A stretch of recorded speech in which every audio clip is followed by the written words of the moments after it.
Welcome back. This is Sandy with Sandy's Organized Chaos, and today I'm going to be showing you guys how to decorate those really cute acrylic Mickey tumblers that we've been seeing with a Starbucks Cold Cup wrap.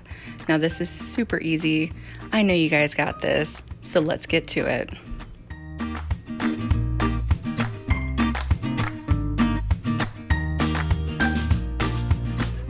The acrylic tumbler that I'm using today, I purchased from the Stainless Depot, and I'll make sure to put everything into the description below that I use today, so that way you guys can order these if you'd like, or find somewhere else to use it, or just use a different cup. I just happen to be using this cup. I really like this green color. It really reminds me of Halloween, so that's why I wanted to use it also today. Now the vinyl that I'm using today, I actually purchased through Arteza. I think I'm saying that right. Maybe. I don't know. But anyways, I purchased this set. It has a whole bunch of those really pretty holographic or foil looking vinyls in there. But if you're not going to be epoxying your tumbler, you want to make sure that it's a permanent vinyl, which that's what this is. It's permanent. So that way when you place it on your cup, it won't wash off very easily. And I would tell you the color, but I don't know which one this one is. It's really pretty and it matched my cup. It has green, blues, gold. It has all those pretty colors in there. So I'm gonna go ahead and set that up on my mat, and I'm going to prep that for cutting. My decal, I just went onto Etsy. I did a search for Venti Cold Cup SVG, and this was the one that I found that I really liked that matched my cup really well. So I went ahead and purchased that, and here it is in my Cricut Design Studio. And I also had the monogram already on hand because I'm not going to make it a Starbucks logo in the middle. I mean, you can if you want to, but I wanted to put my monogram in there. So it's completely up to you how you guys want to do that. You just want to make sure that if you do a monogram style, you want to make sure you attach it and make sure it's all one color, so that way it all wants to go on to one mat with each other. Now I'm just going to simply get that cut real quick, and I will show you guys how easy it is to apply to your tumbler. Now that it is cut, I'm going to weed it real quick. Now there were a lot of small little details in here, but it really wasn't that bad to weed. Everything came out very easily. Now here it is all weeded and pretty, and I'm just going to make sure that it kind of fits around my cup. It didn't fit all the way around the back, but I'm not worried about that because there are some pieces, because it is just a little bit too long as well. There are some pieces that I'm going to take, and we're just going to fill in the back where it doesn't fill in all the way. I know you guys see me drop my cup. Now I'm going to take my transfer tape. I'm going to make sure my piece is long enough. The first time I did it, it wasn't long enough. This is a pretty big piece. It's about 10 inches wide here. So I'm going to take my transfer tape, I'm going to lay it across it, and then I'm going to take my scissors. I'm going to cut really close to that outline, so that way there's not too much overhanging when I go to peel it off and when I go to apply it to the acrylic tumbler. I want you guys to also remember there is no right or wrong here. Whatever design you choose, it's going to be amazing. Whatever thing, if you decide to epoxy it, if you decide not to epoxy it, it's completely up to you. There is no right or wrong. Okay, now I'm going to put on some gloves because I'm going to take some alcohol, rubbing alcohol, not the drinking alcohol. That goes in the cup, not on the cup. Well, sometimes people use it for on the cup, but anyways, you just want to spritz it down, get all those oils from off your fingers off of it, and then it will be ready to put your decal on. The easiest way for me to remove the backing is to lay the decal down and then just slowly take the paper off the back. That's how I typically do it. Now I'm going to put my lid on so I know which way is the front. The straw is going where the straw hole's at. You guys know what I'm talking about. Where the straw hole's at, that's going to be the back. So I'm going to line the front up here, and then it's as easy as just lining up where I want it to go and then just pressing it down. There is a little bit of a lip up at the top, so you want to try to be careful not to get your decals up on that because they will crease if you get it up there. Now, if you plan on epoxying it, I guess that's not really a big deal because it's just going to be epoxied anyways. But if you don't plan on epoxying these, you want to make sure not to do that, because then that decal will probably end up coming off a little too soon, you know, after washing it so many times, and you don't want that. And with these type of vinyls that I'm using, you'll really be able to see the crease in it if you do that as well. So you just want to continue to wrap your cup around, and you see there's a couple pieces that are sticking off the bottom. Like I said, not a big deal. We're going to take those pieces and fill in that back where there's a little bit of a gap. I have to admit, these cold cup wraps are so easy.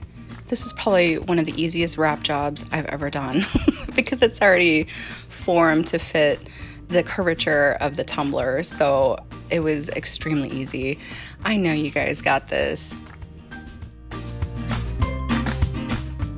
Now there were a couple pieces hanging over, and I'm just going to simply take them and remove them off the bottom and bring them up a little bit further onto the cup so that way they're not overhanging, and it's as easy as that.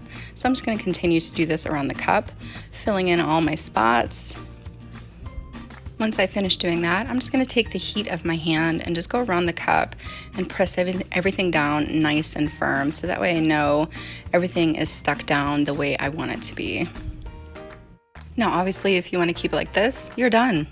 She's beautiful as is, but seeing as I'm a little extra and I wanted to add just a little bit more to it, I'm going to go ahead and take the lid off and I'm going to prep it for epoxy. Now I like to use Alumalite's Amazing Clear Cast.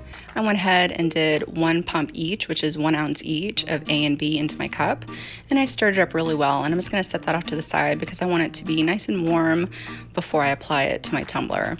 So while that's off to the side warming, I'm going to prep my tumbler by taking some more rubbing alcohol and cleaning any more of those oils that may have gotten onto it off of the tumbler. And with any extra epoxy that I have on hand, because I don't have any other tumblers I have to do today, I decided I'm going to make myself a matching coaster to go with it.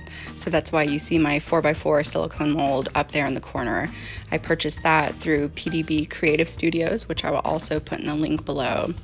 I'm using my glitter, or confetti glitter, spooky dots, to decorate today. So I'm just going to put a little bit in a cup here so it's easier for me to sprinkle on my tumbler.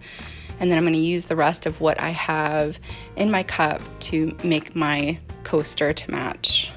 But you guys can use any type of glitter you want if you want to continue on with this process. You can do it any way you want. You can even make it into one of those snow globe tumblers that I see too that everybody's doing. You could do that as well. That would look really cute. I mean, whatever you'd like to do is completely up to you. So I'm just going to take my epoxy and I'm going to do a stripe in the front, stripe in the back, and I'm going to rub it in really well, making sure I hit that bottom really well because there's a little bit of a dent on the bottom there. And then I'm just going to take it and kind of twirl it in my hand until everything kind of settles, and then I will be ready to add my glitter. You may also notice that I am not going all the way up that rim there. I'm stopping right where that seal begins because I don't want my epoxy all the way up to the rim this time around. Now I'm just going to take a little bit of that extra that was on the bottom there and just kind of wipe it off because we didn't need that much. I just wanted to make sure that dent got filled in really well. And then I'm just going to twirl it in my hand for a minute here. Now that it's all nice and leveled out, I'm going to take my confetti glitter. I'm going to sprinkle a little bit on the bottom, and I don't want to go up too far, so I just kind of came up maybe about a ½ inch up the side, maybe even a little bit more than an inch. And then I just took anything that residual that was on my fingers, just kind of sprinkled it across the rest of the cup. And then I also came back through and I did the top rim as well, doing the same thing where I didn't come down too far. And I just took any residual glitter that was on my fingers and just kind of, you know, sprinkled it. Just gave it a little ombre, you know. After I'm done doing that, I just came through with my finger and just kind of wiped along the edge. Now there's no epoxy on that edge or I would have gloved up, but I just kind of came through and made sure all those glitters were pushed back from the edge so that way nothing was hanging over. And then I went ahead and I put this on my turner for about 3 hours, and then I applied a second coat of epoxy.